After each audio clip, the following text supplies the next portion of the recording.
longer safety first. It is safety always.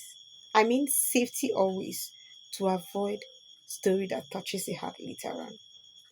I'm going to put out 4 quick ways for you to play safe and be safe. Number one, you need to avoid anything that has to do with playing safe without safety. Number two, you need to stay hydrated.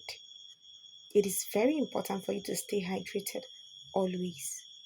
Number three, make sure that you avoid playing safe without safety. Make sure that you avoid playing safe without safety. Number four, make sure that you avoid anything that has to do with dodging while you are at it or any time at all. Avoid using your hands where you're not supposed to use your hands. Once again, my name is Nurse Umi.